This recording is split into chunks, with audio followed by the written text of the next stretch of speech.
the process, then you will see the progress. Kau tengok, say 2-3 tahun lepas sebelum kau kenal aku kan, berapa simpanan kau masa tu, simpanan untuk Ali Bashir pada waktu tu. Tengok tahun lepas kita berada di mana, tengok hari ini kita berada di mana, apa progres kita hari ini berbanding dengan setahun yang lepas, apa progres kita hari ini berbanding dengan 2 tahun yang lepas. Progres tu yang akan meyakinkan kita proses yang kita buat ni adalah satu proses yang betul. Dan percayalah, kalau kita teruskan proses kita ni, insyaAllah akan ada progres yang baik dalam hari-hari yang mendatang. Okay? So insyaAllah untuk Ali Bashir, pegang perasaan FOMO tadi, jangan buang jauh-jauh pula, tapi jangan sampai kita panik ataupun jangan sampai kita rasa macam kalut apa semua sangat sampai tak nak makan sebab nak simpan duit. At the end of the day, kita nak tambah baik diri kita masing-masing. Bukan kau kena bandingkan hidup kau dengan aku, tak. Bukan aku pun kena banding hidup dengan kau, tak. Usia 33 tahun baru aku beli rumah. Kalau ikutkan FOMO 23, 24 dulu aku rasa FOMO. Uish, kawan-kawan dah mula beli rumah ni. 5-6 tahun kemudian kawan-kawan mengadu kat aku, aku rasa aku silap beli rumah itu hari. Ni adalah seorang kawan tu kan, kerja bagus dulu, beli. Kemudian lately dia sebelum dia ada anak dulu, dia pernah cerita lah, rumah yang dia beli tu dia rasa mahal sangat dan dia nak jual, tak ada orang nak beli. Aku rasa FOMO sebab dia beli rumah masa tu. Last dia nak jual rumah yang dia beli tadi. So aku belajarlah, kita belajar dari kesilapan, belajar dari pengalaman. Orang buat keputusan ni ada baik ada buruk dia. Yang baik kita ambil, yang buruk pun kita ambil. And yang baik kita jadikan sebagai sempadan, yang buruk jadikan sebagai tauladan. Betul lah, lebih kurang gitulah. Aku pun ingat dengan lupa dah ayat tu tadi. Okay? So insyaAllah tengok apa yang berlaku di sekeliling kita.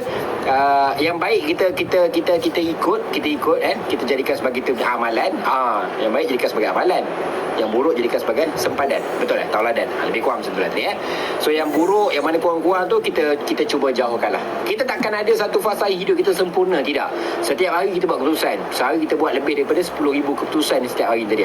Ni keputusan aku hari ni, nak turun swimming dulu ke live dulu, itu keputusan aku. Hari ni tak ada orang mandi kolam, so aku boleh tunjuk. Okay, ni keputusan aku hari ni adalah nak turun swimming dulu ke nak buat live dulu. Tapi kita buat yang terbaik dan kita berdoa, ya Allah semoga keputusan ni yang terbaik lah. So aku buat live dulu. Alhamdulillah ramai orang sekarang ni join kan. So kejap lagi dalam setengah jam, pukul 6 nanti aku akan terjun mandi kolam. Alright, boleh so soalan Akmal Hakim, by the way, kepada yang ada dalam live ni boleh double tap, boleh like. Kita ada soalan yang menarik dari rakan kita Akmal Hakim. Dia tanya pasal dia dah lost interest dalam kerjaya dia. Tapi sebelum tu ada satu lagi soalan yang diajukan oleh kawan kita dekat sini, Tom masih ada dekat sini. Dia tanya, saya beli motor 10k dan saya jual dekat orang harga 12k dan dia bayar dekat saya bulan-bulan 300. Adakah ia riba? Okey, macam ni. Tom dia tanya, dia beli motor, dia beli barang 10k, kemudian dia jual dekat orang lain harga 12k dan dia setuju, dia bagi kelonggaran kepada orang itu untuk bayar kepada dia bulan-bulan 300. Adakah ini satu riba? Jawapan dia, kalau kita beli barang dan kita jual kepada orang, kita adalah peniaga, usahawan. Betul? Peniaga lah, usahawan dia kena buat sesuatu dengan barang tadi. Kita berniaga, kita beli barang modal, kita markup sikit dan kita jual pada orang. Kalau semua orang kena beli 10,000 jual 10,000, bila nak untung? So menjual beli barang tak ada masalah. In fact, kalau dalam kalangan para sahabat, Sayyidina Osman bin Affan, benda pertama yang dibuat masa dia sampai ke Sayyidina Osman ke Abdul Rahman bin Auf, aku dah terlupa dah. Antara dua orang ni selalu confuse. Pergi ke pasar dekat Madinah, dia beli semua unta yang ada dekat Madinah dulu daripada orang Yahudi. Ini kisah para sahabat. Aku clarify, aku confirmkan. Sahabat beli unta dari Yahudi. Aku confuse antara dua orang ni. Sayyidina Osman bin Affan membeli sumur Yahudi. Itu Sayyidina Osman bin Affan, kisah Rasulullah membeli unta daripada orang Yahudi. Si penjual tali unta yang berjaya. Ni cerita dia tadi. Si penjual tali unta yang berjaya. Abdul Rahman bin Auf. So kisah para sahabat yang suka berniaga. Dari Mekah mereka ramai-ramai berhijrah mengikut baginda Nabi SAW pergi ke Madinah. So sampai ke sana, apa yang baginda Nabi buat, Nabi dia assign setiap muhajirin ni bersama dengan golongan Ansar kan. Yang mana yang suka bercucuk tanam, dia letakkan dengan keluarga yang bercucuk tanam. Yang mana yang suka berniaga, dia letakkan dengan pasangan ataupun dengan keluarga yang suka berniaga tadi. So Abdul Rahman bin Auf duduk dengan orang kaya juga dekat dekat Madinah. Tapi apa yang dia kata, jangan bagi aku duit, tunjukkan aku di mana pasar. So Abdul Rahman bin Auf Pergi ke pasar, dia beli seko demi seko demi seko demi seko demi seko unta. Apa yang dia buat? Dia beli unta harga 4,000 dinar, 400 dinar ke 4,000 dinar, aku tak ingat lah ya, dalam ni ada cerita kot. Lah ni pun dia tak explain berapa. Adalah dia beli harga kan, aku pun dah tak ingat dah berapa harga tadi. Dia beli unta dari Yahudi, katakanlah dia beli harga 5,000 lah, 5,000. Dia beli harga unta ni 5,000, dia jual balik harga 5,000. Thank you ibu, thank you ibu. Thank you bonda kita. Siapa yang nak cari ubat jeragat, siapa nak cari benda yang solution ni, boleh follow mak mentua saya dekat sini tadi, okey? So sambung balik cerita. Para sahabat tadi Abdul Rahman bin Auf beli unta dari Yahudi, jual balik. Dan dia jual balik pada harga yang sama, 5,000. Dia beli 5,000, dia jual 5,000. 5,000 dinar kan. Beli 5,000 dinar, jual 5,000 dinar. 5,000 lah, aku pun tak ingat dah berapa dia punya nilai tadi So orang tanya, pelik lah, kenapa dia beli unta dan dia jual pada harga yang sama? So ini adalah cara untuk Sayyidina Osman membina supply and demand. Bila dia jual beli, nombor satu, orang kenal dia sebagai peniaga unta. Sebab dia baru berpindah ke tempat baru kan, Tapi kita nak ceritakan macam mana pula kita nak bincangkan pasal beli murah dan jual mahal. So apa yang Sayyidina Osman Abdul Rahman bin Auf buat adalah, bila dia beli unta tadi, dia beli unta dengan tali, tapi masa dia jual tanpa tali. Sebab orang Arab semua masing-masing ada tali unta tadi, betul. Tapi lama kelamaan apa yang berlaku adalah tali unta semua dalam pegangan dia. Jadi dia boleh jadi supplier kepada tali unta. Dia nak jual tali unta je sebenarnya, bukan dia nak jual unta tersebut. So akhirnya dia create satu market, satu supply and demand. Akhirnya dia menjual lah tali unta tadi. So kalau ini adalah riba, contohnya kalau ini adalah riba, mestilah baginda Nabi sendiri tegur, betul? Jawapannya tidak. Sebab apa? Dibolehkan untuk kita buat supply and demand, menjual beli, selagi mana membeli dan menjual itu tak ada unsur gharar. Semuanya dijelaskan. Okey, tiga unsur yang biasanya berlaku dalam kita punya kontrak lah, ataupun undang-undang syarak kita berkaitan dengan muamalat. Maisir, riba dan juga gharar. So tak ada unsur gharar. Ada unsur riba ke tidak? Tidak ada, dan juga tiada perjudian. Maisir dekat situ, okey? So 3 perkara ini pun berlaku juga. Yang kedua berkaitan dengan pinjaman. Biasanya bila kita nak cerita pasal riba ni, dia berkaitan dengan pinjaman.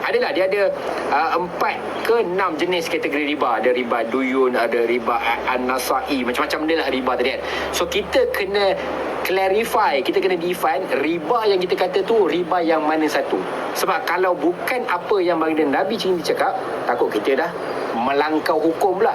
Dalam Quran, Tuhan cuma sebut riba saja. Dan dalam surah Al-Baqarah, ayat yang sama Tuhan menurunkan pengharaman riba. Tuhan juga menghalalkan jual beli. In fact, dalam ayat yang panjang, Tuhan menegur kafir Quraisy. Sebab orang kafir Quraisy dia menyamakan jual beli ni sama saja seperti riba, sedangkan Allah menghalalkan jual beli dan mengharamkan riba.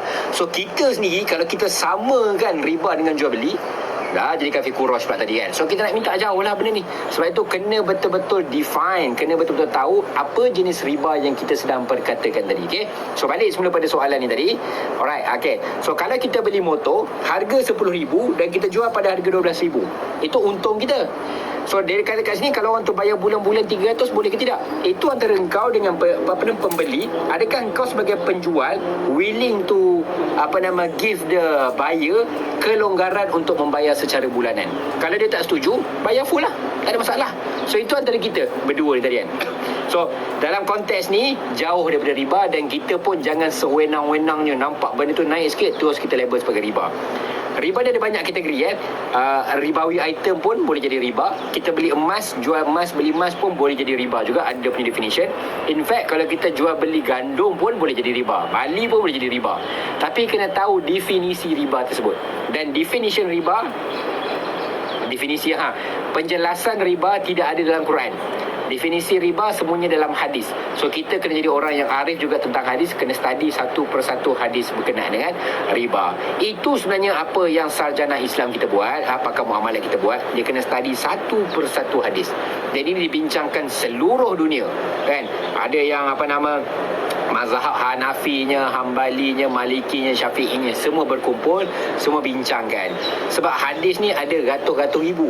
Walaupun baginda Nabi sendiri mengeluarkan 60 ke 70 ribu saja hadis yang sahih, tapi hadis tu sendiri ada ratus ribu. Sebab apa boleh jadi ratus ribu?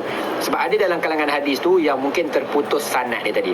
Ada dalam kalangan hadis yang didengar oleh beberapa para sahabat dan semuanya meriwayatkan hadis yang sama. Jadi walaupun hadis yang sama tapi diriwayatkan oleh beberapa orang yang berbeza, tetap dikira sebagai hadis yang berbeza. Sebab pengiraan hadis ni sampai ke Imam Bukhari dan Muslim tu tadi, dia kena betul-betul sanad dia sampai ke baginda Nabi sendiri. Bukan senang sebenarnya nak define hadis tu macam mana tadi Dan ada juga hadis yang dhaif pun Imam Abu Hanifah sebagai contoh tadi kan. Imam-imam yang hebat kita tadi, dia kena study satu persatu. Hadis tu sahih ke tak sahih, dhaif ke tak dhaif, hadis hasan ke tidak, itu semua tadi. So kita tak ada ilmu sebesar itu untuk study satu persatu hadis. Jadi kita serahkan kepada para mufti kita, para ilmuwan kita, ilmuwan yang betul-betul dalam bidang itu. Bukannya kita tanya ustaz ni, tapi ustaz ni dia punya bidang lain. Contohnya kita tanya ustaz nikah rujuk cerai, kita tanya qadi. Kita tanya qadi kita, tuan qadi, boleh tak saya nak beli barang sekian ada riba tak? Dia punya kepakaran dalam nikah rujuk cerai. Kita nak tanya pasal muamalat, so kena tanya kepada orang yang arif tentang muamalat. Nak arif tentang muamalat, ada 3 perkara yang dia kena mahir lah. Nombor 1, Quran dan hadis, ini hukum. Nombor 2, dia kena arif tentang undang-undang konvensional dan juga undang-undang Islami. Dan juga yang ketiga, dia kena tahu tentang kewangan lah dan perbankan. 3 bidang ilmu yang kena arif, bukan sekadar Google ni kau kena penuh ilmu di dada ni sebab nak tahu benda ni boleh ke tidak boleh. Okey, so akhirnya kita berbalik kepada apa yang dah diputuskan oleh fatwa kita, oleh ilmuwan kita. Kita ada Syariah Advisory Council, setiap bulan diorang bersidang, setiap bulan diorang bincangkan benda ni okey ke, benda ni tak okey tadi. Dan diorang punya perbincangan, ada 9 orang dalam Syariah Advisory Council ni, panel dia. Setiap 9 orang ada tim dia masing-masing. Bukannya Google ini boleh, ini tak boleh. Kalau kita rasa kita tahu hadis yang kita tahu hadis baru tadi kan, diorang dah study benda tu puluh-puluh tahun dah weh. Sebab apa? Kalau dia tak pernah terlintas pun hadis tu, ada 8 orang lagi yang akan terlintas dengan hadis yang sama, insyaAllah. Okay? So kita serahkan yang arif untuk membuat keputusannya, dan insyaAllah kita berlepas diri, kita berlapang dada sebagai orang awam, kita berpegang kepada hukum yang diorang tentukan. Sebab dalam pembuatan atau bukan penciptaan fatwa ialah pengeluaran fatwa tadi kan, diorang buat ni semua lillahi ta'ala. Kita jangan pandang orang panel syariah ni semua buat sebab nak duit je. Semua orang bekerja sebab nak duit, tak ada orang boleh nafikan. Tapi dia nak keluarkan hukum tu semua lillahi ta'ala. Semua orang nak dapatkan redha Allah Ta'ala. Kita pun nak mematuhi, nak mengikut hukum. Jadi bukan sewenang-wenangnya kita nak ikut. Bukannya kita ikut ni sebab nak kelahi, tak. Sebab tu dia orang tak bawa perbincangan perdebatan ini keluar. Sebab bila kita keluar dari bilik ataupun kuliah kan, bilik akademik tadi, dah keluar perdebatan tersebut dari tempat perbincangan yang sebenar, dia akan jadi kelahi, dia akan jadi berpecah umat. Ini semua tak dapat redha Allah. Yalah kita nak ikut apa semua kan, tak nak ikut riba, tak nak ikut hukum nak patuh hukum, tapi kita dah membuat dosa kejahatan yang lain juga. Sebab itu kalau kau tengok kebanyakan diorang ni, diorang banyak diam je. Sebab diorang tahu benda yang dikatakan itu salah, dan bila dia keluarkan kenyataan, ada pandangan yang betul, tapi kena tengok juga fatwa ni dia based on uruf juga. Kita ada 2 sumber utama, sumber primary sources bila kita cakap tentang hukum agama, Quran dan juga sunnah, hadis tadi. Dan juga kita ada secondary punya sources, sumber kedua, sumber sekunder. Kita ada uruf, kita ada ijtima' para ulama', kita ada kias, betul kan? Banyaklah, ada banyak, aku pun selalu tak hafal tadi kan. Banyak benda tu pun kena ambil kira juga dalam nak membuat hukum. Bukan sekadar kau baca satu hadis dan terus pergi saja. Sebab kan kena kira juga kita punya adat setempat macam mana tadi. Ada negara yang tak bayar zakat pendapatan. Sebab apa? Sebab negara dia menentukan orang semua mungkin kaya-kaya hari ni, zakat dia banyak melalui harta, so dia orang jalan lah. Kita mengikut zakat pendapatan. Kita ada hadis dia, dia ada hadis dia. So kita nak ikut yang mana? Kalau kita nak ikut apa yang negeri dia tentukan, kita duduk kat negeri dia. Kita masuk ke kandang kambing, kita mengambil. Betul? Kita masuk kandang rimau, kita kandang rimau buat apa tak? Lebih kurang gitulah tadi, okey? Alright, so harap menjawablah soalan yang diajukan oleh kawan kita Tom sebentar tadi. Nak capai 5 angka rasa mudah, tapi nak capai 6 angka rasa susah pula. Betul lah. Tak ada orang boleh nafikan, memang cabaran tu ada lah. Kalau dapat PLKN macam mana nak buat duit? Aku memang thank you Fatin Syamimi, thank you kongsi gift dengan kita. Sorry, baru perasan nak sebut tadi. Okey, sekarang kita masuk ke topik kita yang sebenar untuk petang ni. Ni soalan yang diajukan oleh Akmal Hakim dari semalam, dan hari ni insyaAllah lah kita cuba jawab soalan tadi. Masuk kandang rimau mengaum. Masuk kandang rimau matilah kan. Apa nak ngaum-ngaum pula. Okay, alright, so kita balik pada soalan ni diajukan oleh kawan kita semalam. Akmal Hakim masih berada di situ, dan kalau kau nak screenshot kau semua silakan lah InsyaAllah kita cuba buat. Soalan dia, kalau dah lost ataupun dah hilang minat lah dengan kerja kita sekarang, macam mana nak buat tadi kan? Okay, nombor satu, kita kena clarify dengan diri kita sendiri. Kita ni dah penat dengan kerja tersebut sebab orang, sebab kerja tu sendiri, ataupun sebab workplace. Okay, ada orang dia penat sebab bos dia tak best. Kerja tu masih best, tempat dia masih best, tapi bos dia tu tak best. Okay, ada orang dia penat sebab ni lah, sebab orang-orang sekitar tak best, kerja sendiri tak best, ataupun tempat tak best. So kita kena identify dulu yang mana satu yang sebenarnya tak best tadi. Okay, itu yang pertama. Kalau dah nampaklah jalan macam ni, kita nak betul selesaikan lah. Kalau orang masalahnya suka ke tak suka, kena buat perbincangan lah kan. Kalau bos kita mungkin susah sikit lah, kita cakap bos aku dah tak suka kau dah ni bos kan. Tapi mungkinlah kita kena jumpa ataupun avoid lah kan. Tak best lah nasihat ni. Tapi kalau ada orang yang kau tak suka dekat office, nak buat macam mana tadi kan, keep it professional je lah kan. Aku maintain hubungan aku dengan kau as professional as I can, tapi personal relationship tak ada lah. Kalau tempat kerja yang tak best, orang best, kerja tu masih best, aku rasa masih okey lagi lah. Sebab takkan ada satu yang perfect pun sama ada kerja kita okey, ataupun kerja okey, tempat kerja okey, bos okey, gaji pula tak okey. So either way, mana-mana pun akan ada satu benda yang menyebabkan kita rasa tak suka. So first thing first, establish apa sebab yang menyebabkan, apa punca yang menyebabkan kita rasa kita dah lost interest ataupun dah rasa macam tak suka lah dengan kerja kita tadi kan. Okay, itu yang pertama. Yang keduanya, kita tengok pada sudut kewangan juga. Okay, sebab kita emotionally speaking, memang kita kata aku dah penat kerja sini, aku nak berhenti kerja lah. Tapi adakah kita mampu untuk tanggung dengan pemberhentian tersebut? So sebelum nak berhenti kerja, try untuk ambil cuti sepanjang yang kau boleh. Paling panjang yang kau boleh cuti.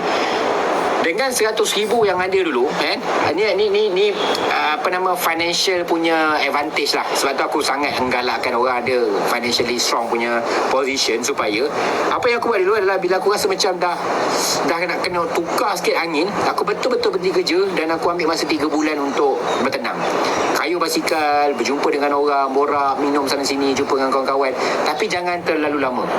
Sebab bila kita terlalu lama di luar bidang kerja, nanti lama-lama kita rasa shock untuk tak bekerja, tapi duit depleting lah, duit makin lama makin habis tadi kan. So sebelum nak berhenti kerja, try untuk ambil cuti sepanjang-panjang yang boleh buat lah. Kalau seminggu, kalau 2 minggu, 2 minggu. Okay, try bincang dengan bos sepanjang mana yang kau boleh minta cuti. Kalau bos kau open, kau jujur dengan dia, cakap bos, sebenarnya saya rasa saya betul-betul lost sekarang ni. Saya dah cuba buat sedaya upaya dah, memang betul-betul lost. So saya tak nak ganggu performance semua orang. Saya betul-betul nak minta cuti 2 minggu. Saya nak rehat pergi travel ke, rehat pergi mana ke. Dia lah travel pun kau kena pakai duit tadi kan. So mungkin rehat yang lokal-lokal lah kan. Aku betul-betul berhenti kerja bila sebab perbezaan di antara bercuti, okay? Kalau kau boleh cuti dan balik tu, tengoklah kalau rasa macam boleh push lagi dan pergi kerja lagi lah. Paling tidak pun kalau kau nak betul-betul dah bercuti tadi, pastikan adalah simpanan yang mencukupi untuk kita betul-betul take a break lah orang kata kan. Dia ada istilah kalau dalam aku suka selalu tengok dalam bola sabbatical leave. Betul-betul kita take a break dan kita keluar dari bidang ataupun dari apa-apa yang kita buat tadi. Biasanya orang ambil masa setahun. Itu kalau orang yang kaya-raya lah kan. Kita yang biasa-biasa ni, aku rasa sebulan 2 pun dah cukup lah. Sebab bila kita ambil sabbatical leave ni ataupun kita berhenti betul, dia akan ambil masa 3 bulan. Bulan pertama kau enjoy lah betul-betul kan, enjoy, have fun semua tadi, rasa macam wah dah merdeka Masuk bulan kedua kau dah ada macam apa jadi dengan hidup aku ni tadi Lagi-lagi kalau kau tak ada pasangan, tak ada anak lah. Kalau kau dah ada anak, kau ada pasangan, kau ada tanggungjawab, ada komitmen, ada hutang, dia jadi payah cerita lah kan. Berhenti-berhenti pun kan siapa nak bayar semua ni tadi. Ini cerita kalau masih single tadi Masuk bulan kedua kau akan mula terfikir. Masuk bulan ketiga kau dah akan mula risau. Kerisauan tak bekerja jauh lagi besar daripada kerisauan bekerja. Okay? Kita ada, yelah, macam lost interest tadi kan. Kita penat, kita rasa macam restless lah. Tapi percayalah, restless bekerja jauh lagi menguntungkan berbanding dengan restless tak bekerja. Sebab kalau kau lost interest, rasa macam tak semangat nak kerja, rasa penat tadi, hujung bulan setiap dapat gaji. Tapi kalau betul-betul kau dah tadi menganggur tadi kan, bila kita dah berhenti kerja apa semua, duit pun makin lama makin kurang tadi kan, income dah tak ada. Kau ambil lah cuti mana pun, kau rasa macam penat tadi, tapi penat tak ada duit tu, dia menyebabkan kita akan jadi mental toll kepada kita, penat minda kita tadi. So ini cara yang aku pernah buat. Aku betul-betul berhenti kerja, bagi masa sebulan untuk tak payah fikir pasal apa-apa. Automatik masuk bulan kedua kita akan mula risau. Dia automatik akan ada lah. Melainkan kau jadi manusia yang tak orang yang, aku percaya dekat dalam live aku ni, orang semua ada perasaan bertanggungjawab. Sebab tu kau dengar pasal live kewangan, betul tak? Datang kau dah tengok live orang joget-joget dah dekat sini. So masuk bulan kedua tu mungkin kau akan rasa macam, aku dah kena buat something dengan kehidupan tu. Itu sekali-sekala memang kita kena jentik lah. Kita kena katuk sikit kepala tadi kan. Okay, itu antara yang pertama. Bukan pertama lah, panjang lah cerita tadi. Itu antara idea lah. Yang kedua juga, again lah nak balik semula pada minat dalam bekerja ni. Suka ke tak suka, semua kerja memang memenatkan lah. So salah satu cara yang aku buat ketika aku lalu fasa ni, dalam buku Nama Angka Menjelang Disember aku ada kongsi aku balik semula ke masjid lah. Pergi masjid semula, cari tahajud, pergi tahajud balik, duduk betul-betul kau borak dengan Tuhan. Kau cakap lah, kau luah lah semua benda yang ada tadi. Sebab eventually dia akan datang beritahu, ini orang, kita satu hari dulu kita pernah bercita-cita untuk berada dekat tempat ni. Kita pernah belajar, kita pernah apply kerja ni, kita dah dapat kerja tadi. Tiba-tiba bila aku dah dapat kerja, aku suka-suka nak tinggalkan saja kerja tadi kan. So ini dia melibatkan, aku tak nafikan memang kita ada rasa penat tau. Kita kena akui benda tu. Tapi kita kena letak juga kesyukuran tu melebihi segala-galanya tadi. Janganlah sampai kita rasa macam syukur sampai badan pun terus lunyai tadi tak.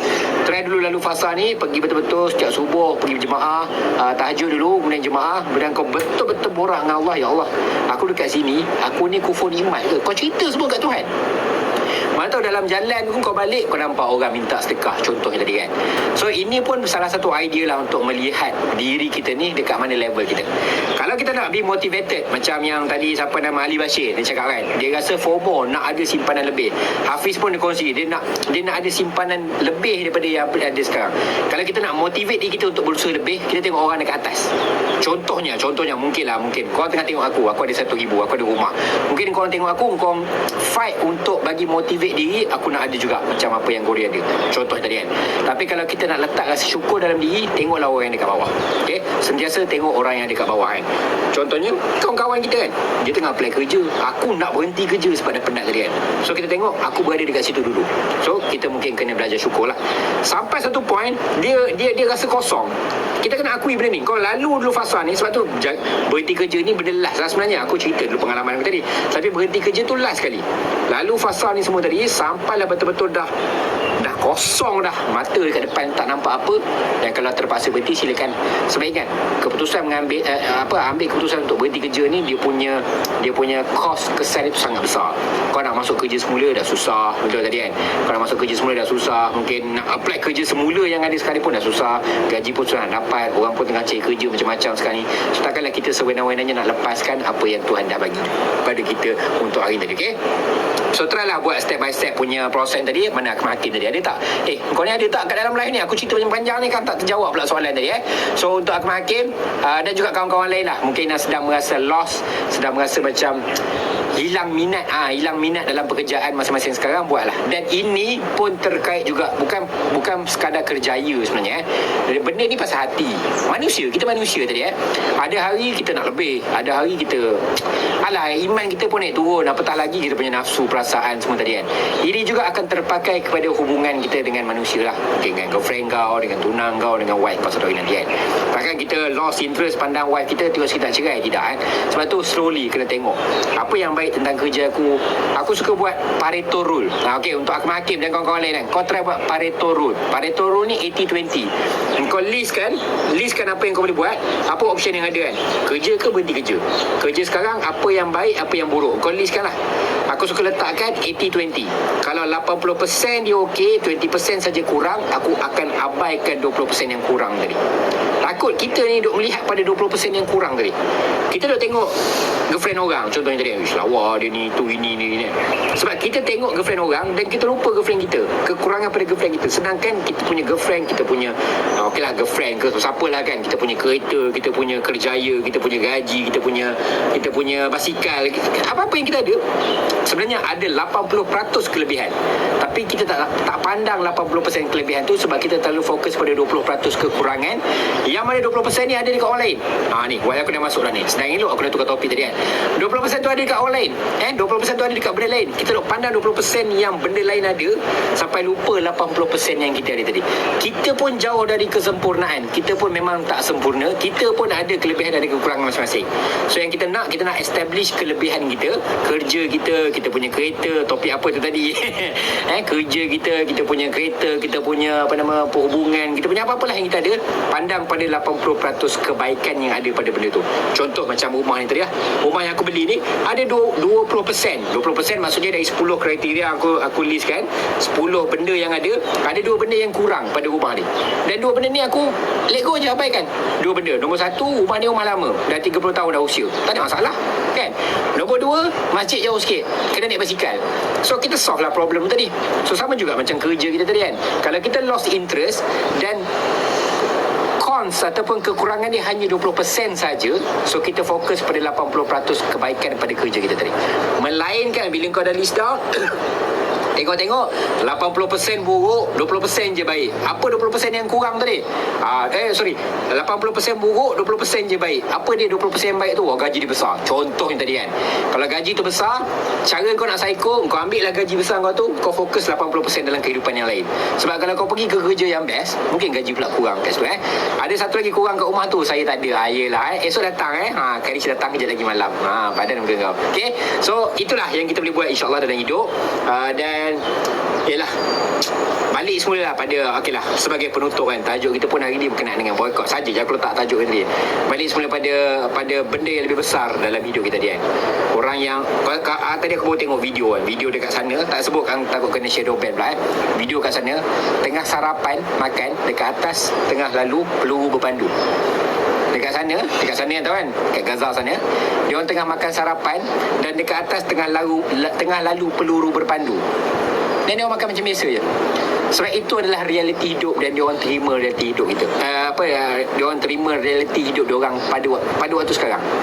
Kita dekat sini banyak kelebihan Allah Ta'ala bagi, banyak gila nikmat sebenarnya Tuhan bagi. Tapi adakah kita syukur atau kufur dengan nikmat tersebut?